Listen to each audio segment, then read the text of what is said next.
No lurgo, me va a guardar. Apa lagi ni boleh? Apa lagi ni buat lagi? Kita kau macam ni, hari ya dia lagi. Ya dia lagi.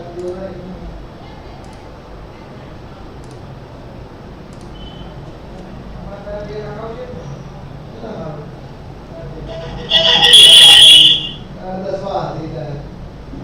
નમસ્કાર વિદ્યાર્થી મિત્રો, આજના live ક્લાસની અંદર તમારું હાર્દિક હાર્દિક હાર્દિક સ્વાગત છે. વેલકમ. ચાલો, બસ મજામાં મજામાં બેન, સારું છે. યુથ વિદ્યાકુલ પ્રેઝન્ટ કરે છે સ્ટાન્ડર્ડ 11 સાયન્સ ગતિના નિયમ, જેની અંદર આપણે લાસ્ટ ટાઈમ સ્વાધ્યાયના 5.13 દાખલા સુધી આપણે કર્યું હતું. હવે આપણે આજે 5.14નો દાખલો જોવાનો છે, જેમાં તમને ઓલરેડી એવું કીધેલું છે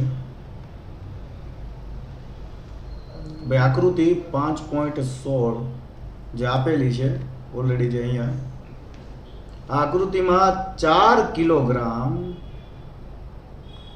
દળના એક કણનો સ્થાન સમય આલેખ આપેલો છે. તો અહીંયા તમને સ્થાન અને અહીંયા તમને સમય આપેલો છે, એનો ગ્રાફ બતાવેલો છે તમને. તો પહેલી વસ્તુ છે એ, તો એની અંદર કેટલી વસ્તુ શોધવાની છે કે જ્યારે સમય 0 કરતાં નાનો હોય, t<0 હોય, તો તમે જોઈ શકો t 0 છે ત્યારનો જે ગ્રાફ બતાવે છે એવું બતાવે છે કે પદાર્થ આ સમયગાળામાં, એટલે કે 0 કરતાં ઓછા સમયગાળામાં પદાર્થ કેવો હતો? સ્થિર હતો. બરોબર. પછી t 4 સેકન્ડ, એટલે કે અહીંયા તમારી 4 સેકન્ડ બતાવેલી છે. તો તમે જો તો 4 સેકન્ડે અહીંયા એ ઉપરથી ગ્રાફ પણ સ્ટ્રેટ લાઈન છે, તો ત્યારે પણ પદાર્થ કેવો છે? સ્થિર છે. બરોબર. ત્યારબાદ વાત કરીએ તો 0 થી લઈને 4 સેકન્ડની વચ્ચે સમયગાળો હોય, તો 0 થી લઈને 4 સેકન્ડની વચ્ચેના સમયગાળામાં આ જે ગ્રાફ છે એ તમે જોઈ શકો છો, એકદમ સુરેખ આલેખ છે. તો આ સુરેખ આલેખ પદાર્થની કેવી ગતિ બતાવતું હોય? અચળ વેગી ગતિ, અચળ વેગ બતાવતું હોય છે, કે જેમ સમય વધે છે એમ એના સ્થાનમાં વધારો થાય છે. તો આ જુદા જુદા સમયગાળા દરમિયાન પદાર્થ પર લાગતું બળ છે એ આપણે શોધવાનું છે. તો પહેલા આપણે વિચારીએ કે ભાઈ ટી જ્યારે 0 કરતાં ઓછો સમયગાળો છે ત્યારે પદાર્થ કેવી કન્ડિશનમાં છે? તો સ્થિર છે. આવું આપણને આલેખ જણાવે છે. સ્થિર પદાર્થ ઉપર, એટલે કે એનો પ્રવેગ 0 હોય તો જ એ સ્થિર હોય, અને જો એનો પ્રવેગ 0 હોય તો એના ઉપર લાગતું બળ પણ કેવું હોય? 0 હોય.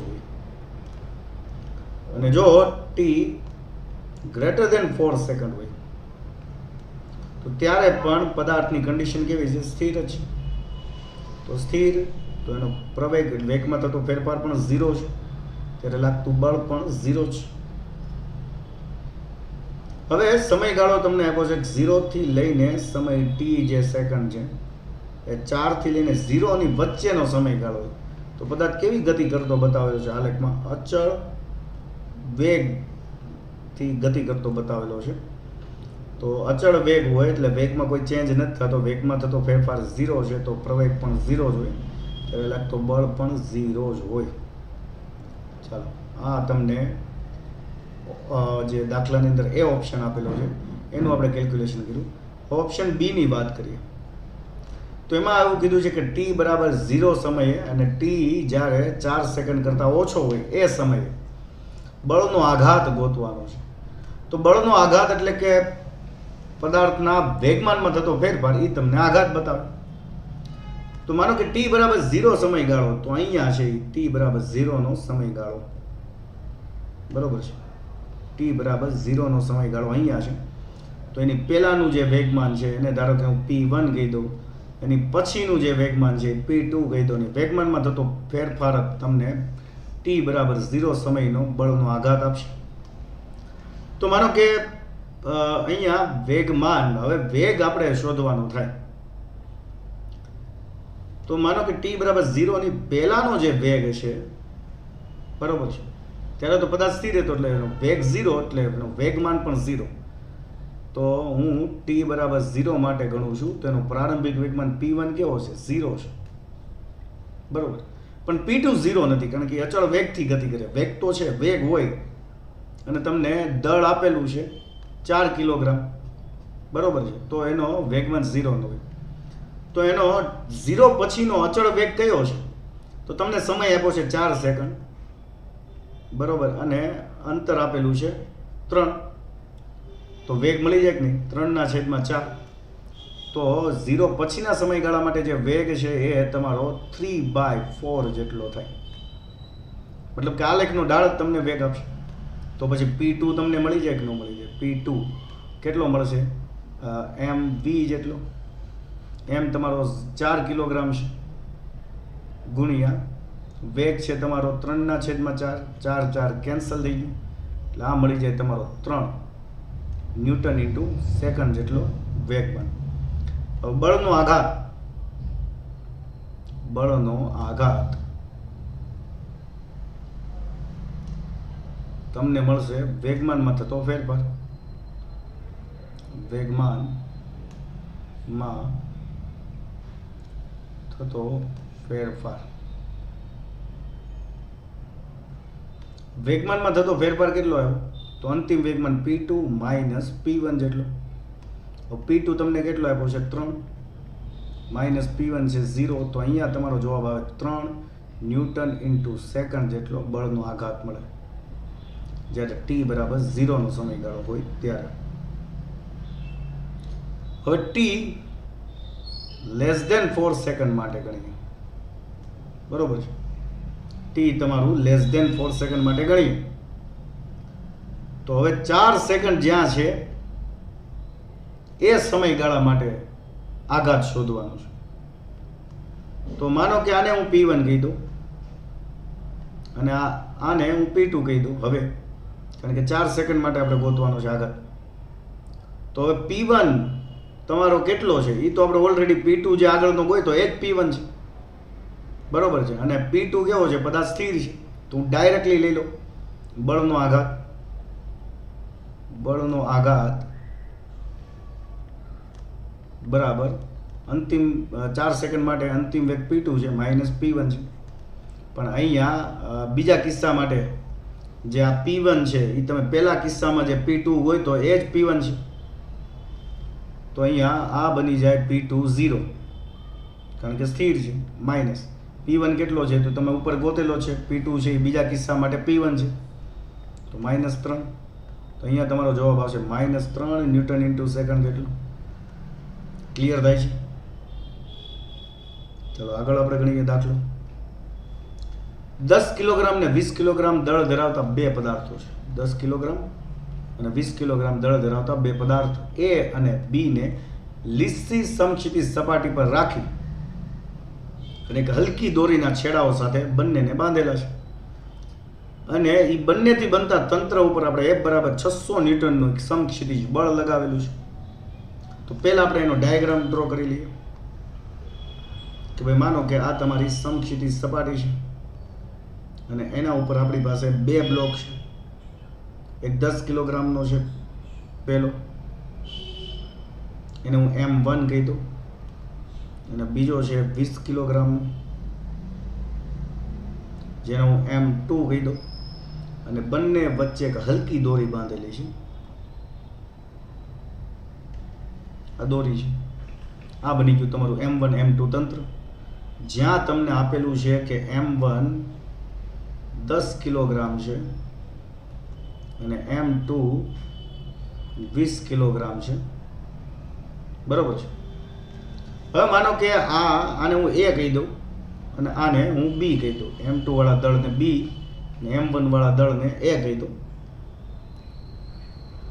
અને એના ઉપર 600 ન્યૂટનનું બળ લાગે. પણ કઈ દિશામાં? M1 ઉપર લાગે છે કે M2 ઉપર લાગે છે એ હવે અહીંયા કીધું છે. ધારો કે પહેલો કિસ્સો એવો વિચારો કે A ઉપર બળ લાગે છે, બરોબર. તો એ ઉપર 600 ન્યૂટનનું બળ ધારો કે આ બાજુ લાગે છે, F બરાબર 600 ન્યૂટન ઉપર એ બાજુ લાગે તો ત્યારે દોરીમાં તણાવ કેટલો ઉત્પન્ન થયો આપણે જોવો છે.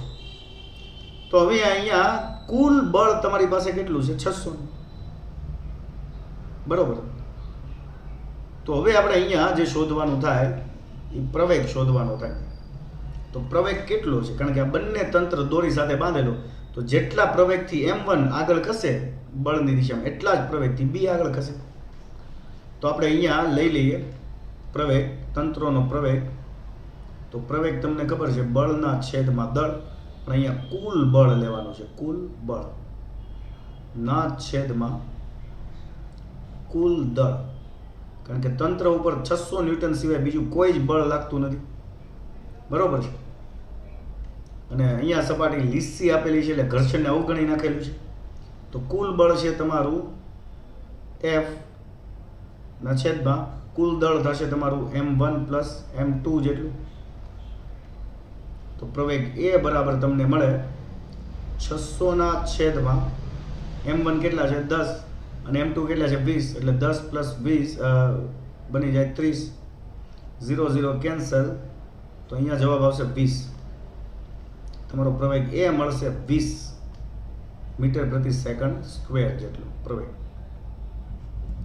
હવે માનો કે જે બળ લાગે છે F જેટલું એ જેટલા પ્રવેગથી M1 ને ખસેડ છે.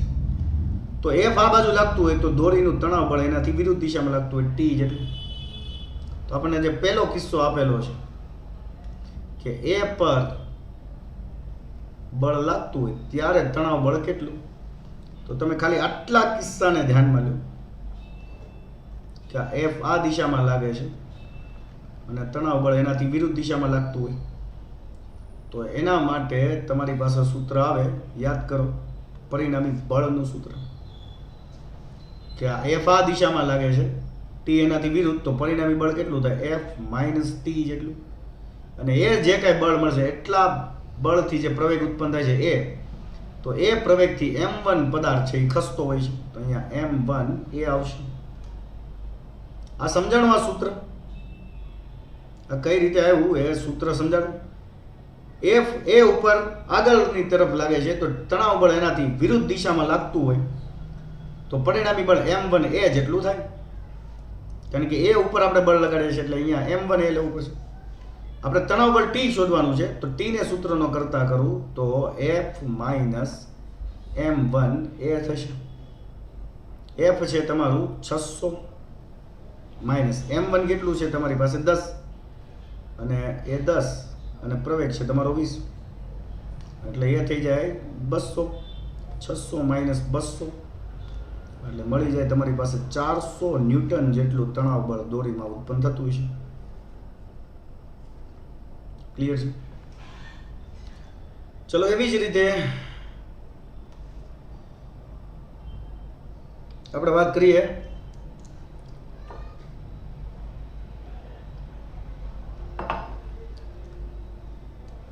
એવી જ રીતે B પર આપણે જો બળ લગાડીએ, હવે B પર બળ લાગતું હોય તો દોરીમાં તણાવ બળ આપણે વિચારીએ કે ભાઈ B આ છે અને એના ઉપર આ બાજુ 600 ન્યૂટનનું બળ લાગતું હોય તો ઓબ્વિયસલી તણાવ બળ હવે વિરુદ્ધ દિશામાં થઈ જશે. તો સૂત્ર આ જ રહેશે, F minus T is equal to હવે કયું M2 ઉપર બળ લાગે એટલે હવે તમે આ કિસ્સો વિચારો. બરોબર. તો M2A એટલે કે M2A જેટલા પ્રવેગથી ખસશે. બરોબર છે. પણ આપણે તણાવ બળને સૂત્રનો કરતા કરીએ તો T બરાબર F માઇનસ M2A થશે. જ્યાં F છે તમારું 600 માઇનસ M2 છે તમારી પાસે 20 અને પ્રવેગ પણ છે તમારો 20. 20 ને 20 400. 600 માંથી 400 બાદ થાય અને 400 બાદ થઈ જાય એટલે આ તમને મળી જાય 200 ન્યૂટનનું તણાવ બળ દોરીમાં ઉત્પન્ન થયું એમ કહેવાય. તો બંને કિસ્સામાં આપણે તણાવ બળ શોધી લીધું. ચાલો આગળનો દાખલો જોઈએ. 8 કિલોગ્રામ અને 12 કિલોગ્રામ દળના બે પદાર્થો ઘર્ષણ રહિત ગરગડી પરથી પસાર થતી એક ખેંચાય નહીં તેવી એક દોરીના એક છેડે બાંધેલ છે. તો પહેલાં આપણે અહીંયા આકૃતિ દોરી નાખીએ કે ભાઈ આ ધારો કે એક ગરગડી છે, બરોબર છે, આ ગરગડી છે.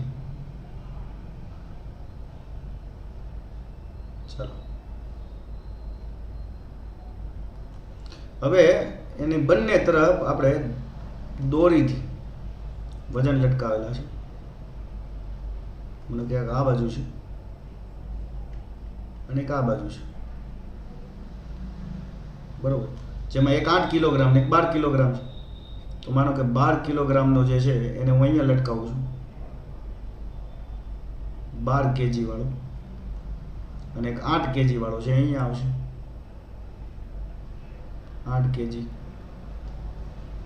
બરોબર છે. ચાલો હવે દળોને છોડી દેવામાં આવે, ધારો કે એને છોડી દો તો તમને ખબર છે 12 કિલોગ્રામનું વજન બળ એટલે કે 12 ગુણ્યા 10 એટલે કે 120 ન્યૂટનનું બળ નીચે તરફ લાગતું હોય તો 8 કિલોગ્રામનો પદાર્થ ક્યાં જતો હોય? ઉપર જતો હોય. 8 ક્યાં જતો હોય? ઉપર.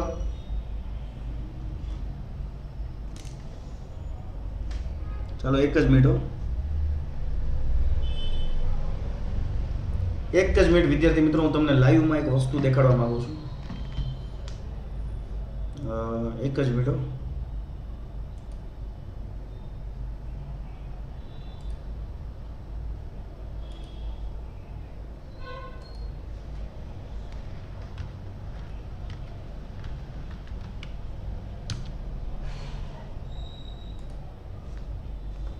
ચાલો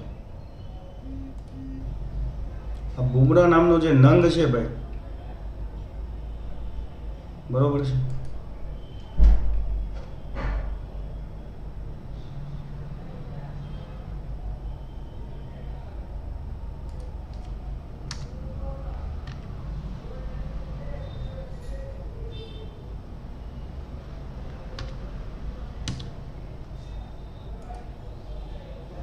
ચલો આને આપણે ડિસેબલ કરી દીધો, આ નંગને.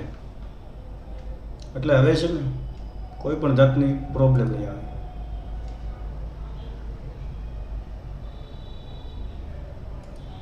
ચાલો ઓકે, હવે આપણે કન્ટિન્યુ લેક્ચર ચાલુ કરીએ. નંગ લોકોની જરૂર જ નથી આપણે.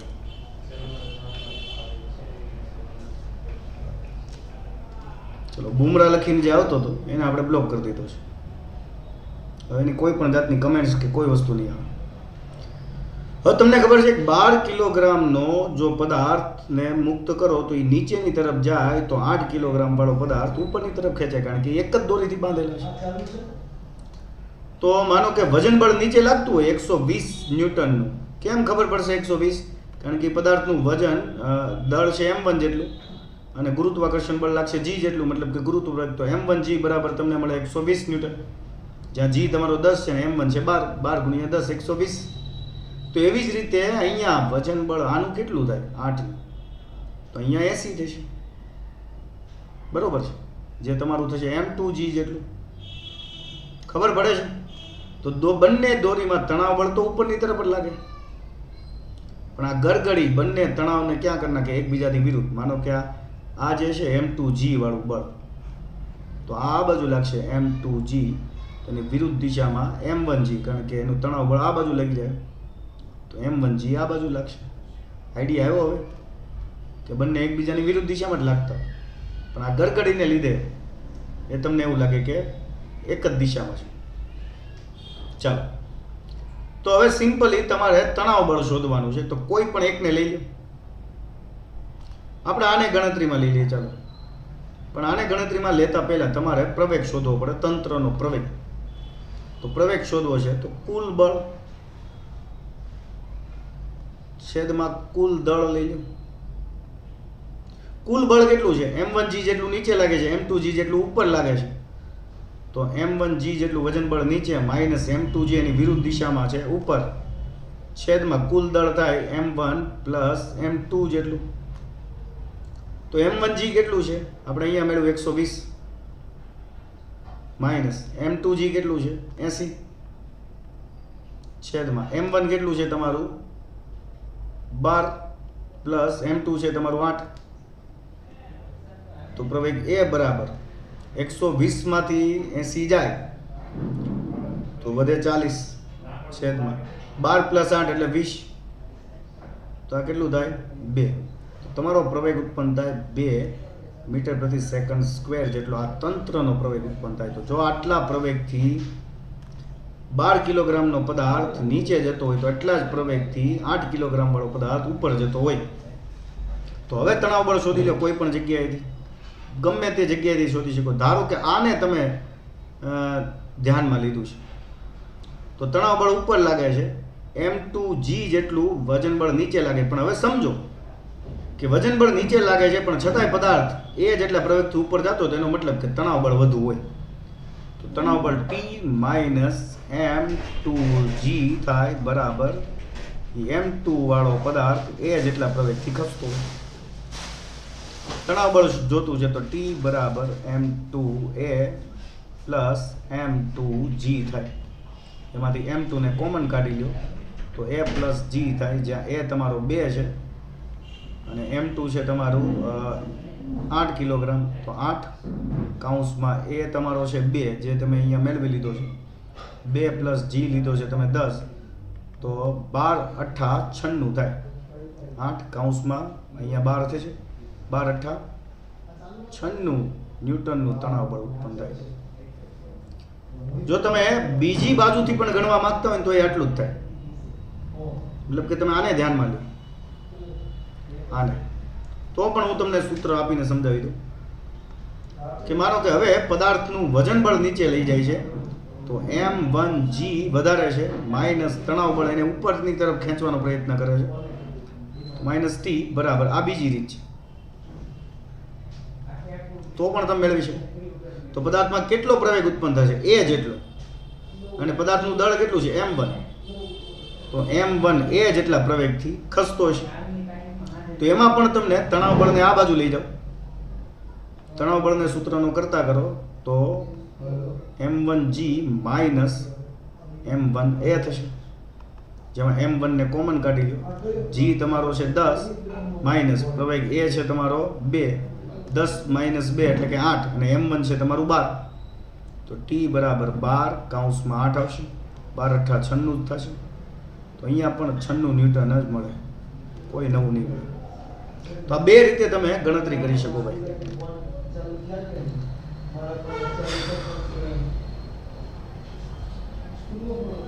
ચલો ભાઈ, થોડીક તબિયત સારી નથી એટલે માફ કરજો.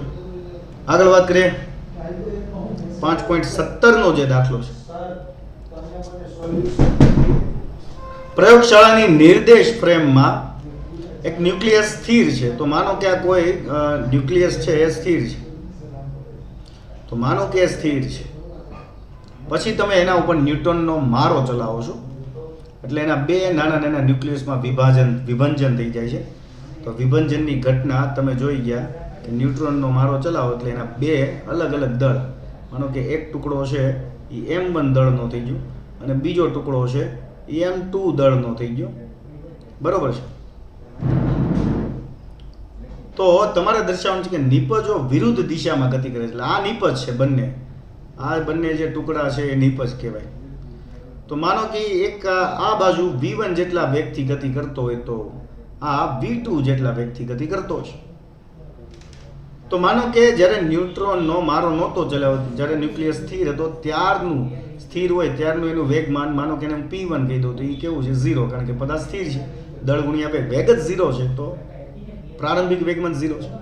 હવે આપણે તંત્ર એટલે કે નિપજનું આપણે વેગમાન ગણીએ, અથડામણ બાદ કે ન્યુટ્રોનનું અથડામણ થાય ત્યારનું વેગમાન p2 કેટલું થાય, તો આનું વેગમાન પ્લસ આનું વેગમાન, મતલબ કે m1 v1 plus m2 v2 થાય, બરોબર છે. તો હવે આપણે વેગમાન સંરક્ષણનો નિયમ બની ગયા. વેગમાન સંરક્ષણનો નિયમ નિયમ પરથી. તો વેગમાન સંરક્ષણનો નિયમ શું કહે છે કે પ્રારંભિક વેગમાન એ જ તમારું શું થાય અંતિમ વેગમાન.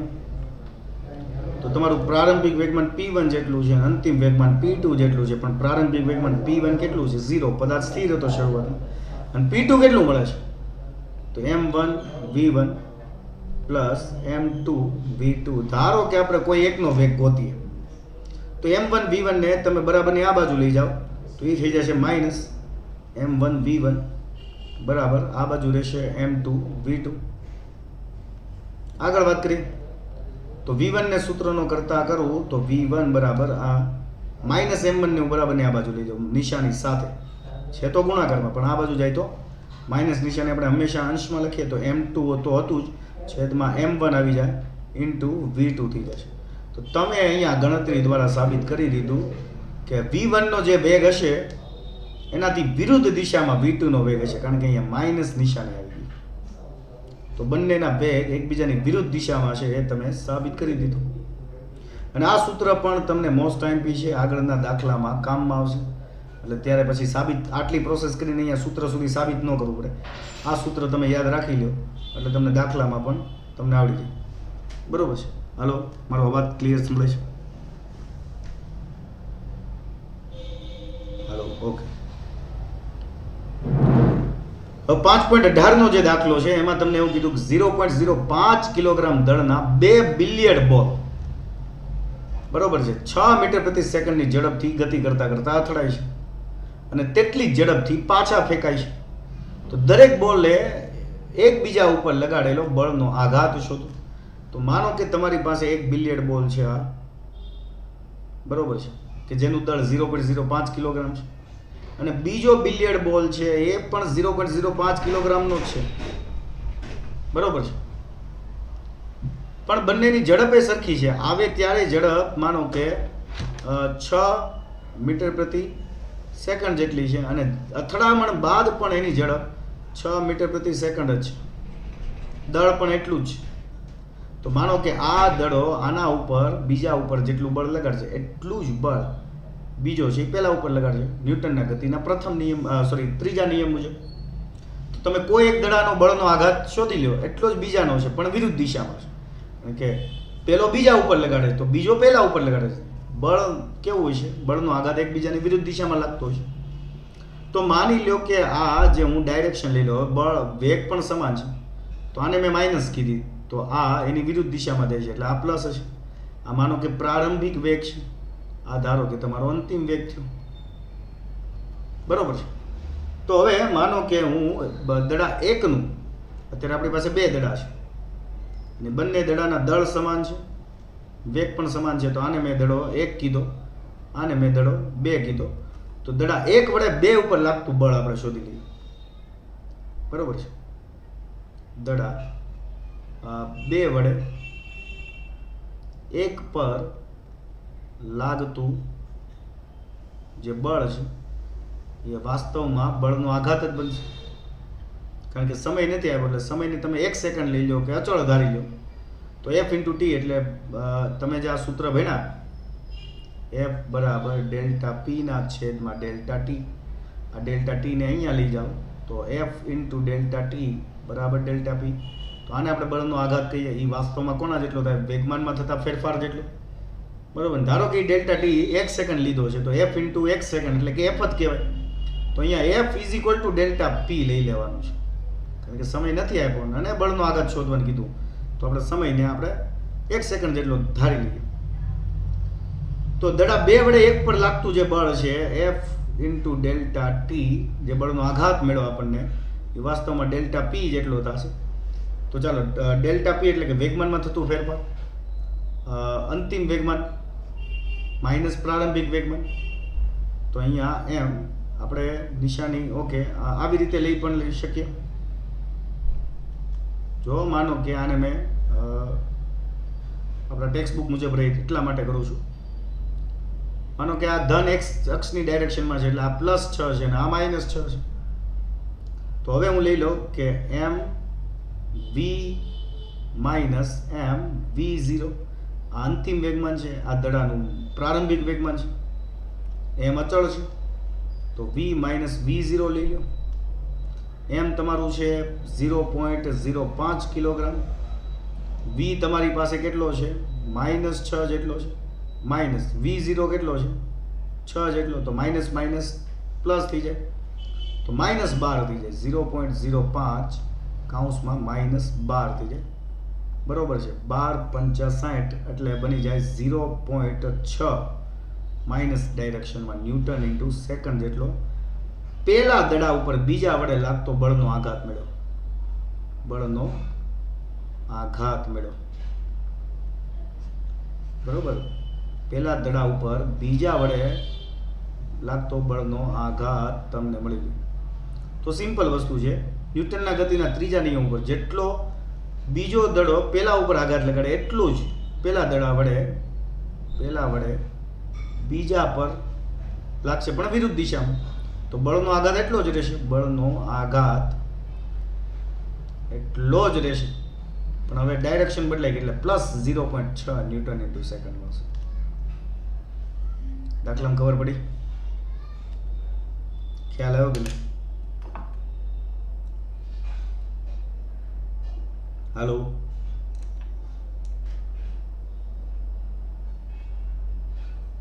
ઓકે. આગળ જોઈએ 5.19 નો દાખલો, જે તમને મેં એક સૂત્ર યાદ રાખવાનું કીધું હતું.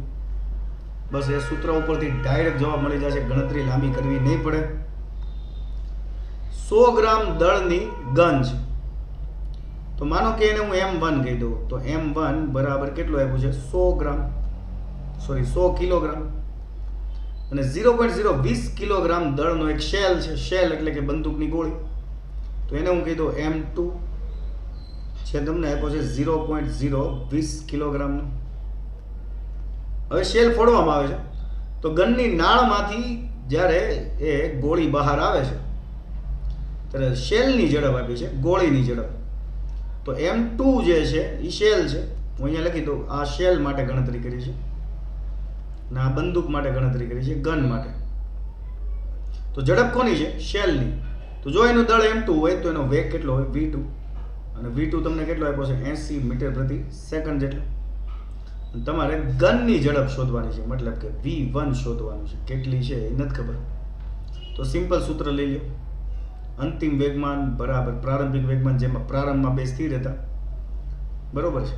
તો ડાયરેક્ટ સૂત્ર શું આવશે? તમારે v1 શોધવું છે, તો v1 અહીંયા રાખો. બરોબર. તો m2 ના છેદમાં m1 ઇન્ટુ v2, પણ માઇનસ ડાયરેક્શનમાં. તો v1 બરાબર m2 કેટલા છે તમારી પાસે? 0.020 છેદમાં m1 કેટલા છે તમારી પાસે? 100 ગુણ્યા v2 તમારી પાસે કેટલા છે? 80.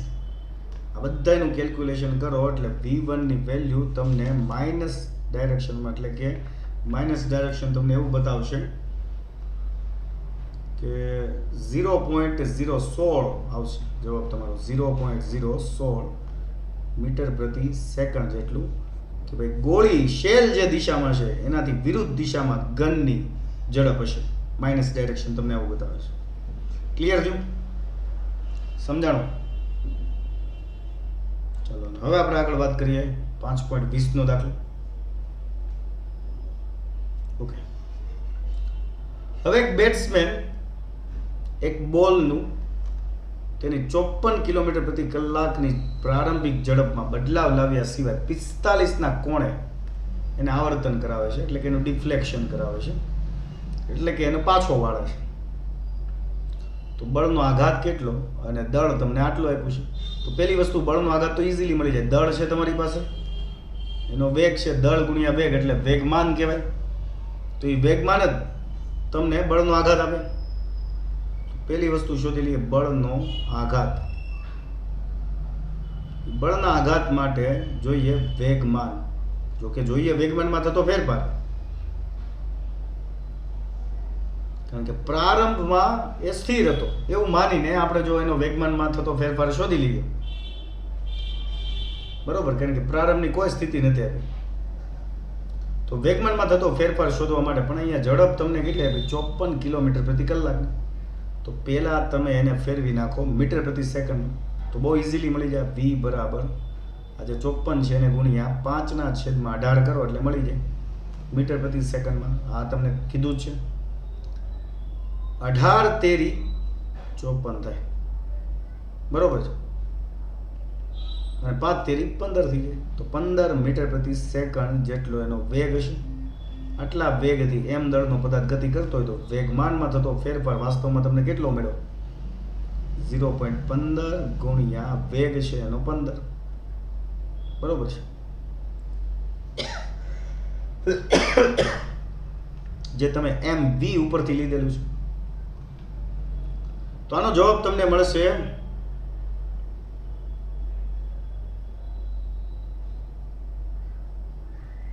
ઓકે. અહીંયા આનો જવાબ કેલ્સી જવાબ અહીંયા નથી આપેલો. બોલ પર લાગતો બળનો આઘાત 4 હા 2 પોઈન્ટ કેટલો આવે છે? 25. આ 0.15 ગુણ્યા 15 કર્યું ને, તો જવાબ આવશે 2.25. હા યાર, મારે ક્યાં ગણતરી કરવાની જરૂર છે? 15 એટલે 225 ને પોઈન્ટ છે એટલે 2.25 મીટર, સોરી મીટર નહીં પણ ન્યૂટન ઇન્ટુ સેકન્ડનો તમને મળશે બળનો આઘાત.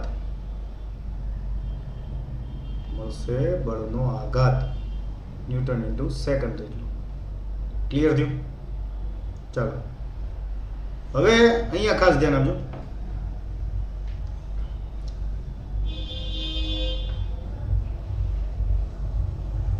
હવે તમે એને આવર્તન કરાવો છો.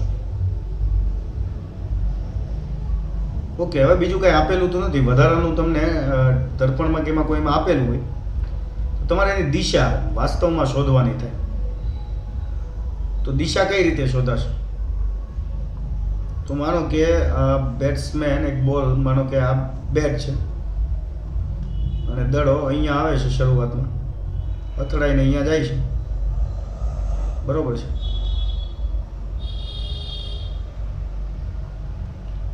તો આ જે પ્રારંભિક વેગમાન છે, માનો કે આને હું p1 કીધું અને આને હું p2 કીધું, તો આ તો સદિશ બની ગયું, બરોબર છે. તો એ સદિશ કેટલું થાય? અને એની વચ્ચેનો ખૂણો તમને 45 આપ્યો છે, તો આ ખૂણો પણ કેટલો થાય? 45 જ થાય. તો તમે એક સૂત્ર લઈ લો, કુલ બળનો આઘાત, મતલબ કે એનું મૂલ્ય p સદિશ બરાબર વર્ગમૂળની અંદર p1 પ્લસ p2 નો square plus 2p1 into p2 cos theta થાય. p1 એ જેટલું હશે એટલું જ p2 હશે કે નહીં હોય? કારણ કે જાય ત્યારે પણ એટલો જ વેગ છે ને અથડાઈને જાય ત્યારે પણ એટલો જ વેગ છે, દળ પણ એટલું છે. તો તમે p1 શોધ્યું છે, વાસ્તવમાં વેગમાન શોધ્યું છે, બરોબર છે. કુલ બળનો આઘાત નથી શોધ્યો. સોરી, આ મારી મિસ્ટેક છે. બળનો આઘાત આ નથી, બરોબર છે. તમે માત્ર વેગમાનમાં થતો ફેરફાર નથી શોધ્યો છે. સોરી, મારી મિસ્ટેક છે. તમે ખાલી વેગમાન શોધ્યું છે, વેગમાન. તો જેટલું પ્રારંભિક વેગમાન હોય એટલું જ તેનું અંતિમ વેગમાન હોય. તો p સદિશ બરાબર વર્ગમૂળની અંદર. હવે તમારો જવાબ આવશે સાચો આન્સર. આ તમારું વેગમાન છે. તો p1 જેટલું હોય એટલું જ p2 છે. અને આવર્તન કેટલા એંગલે થાય છે? 45 ના એંગલે. તો p1 છે તમારું 2.25 નો વર્ગ પ્લસ p2 છે એ પણ તમારો એ જ છે 2.25 એનો વર્ગ પ્લસ 2 ગુણ્યા 2.25 ઇન્ટુ 2.25 અને જે બાકીની જે વેલ્યુ છે હું અહીંયા નીચે લખું છું ઇન્ટુ cos થીટા. cos 45 છે. cos 45 ની કિંમત કેટલી થાય? તો 1/√2 જેટલી, બરોબર. આ ઇન્ટુ છે, બરોબર, સરવાળો નથી. આની સાથે અહીંયા છે, હું ત્યાં જ લખી દઉં આમ તો, નકર તમે મિસ્ટેક કરશો.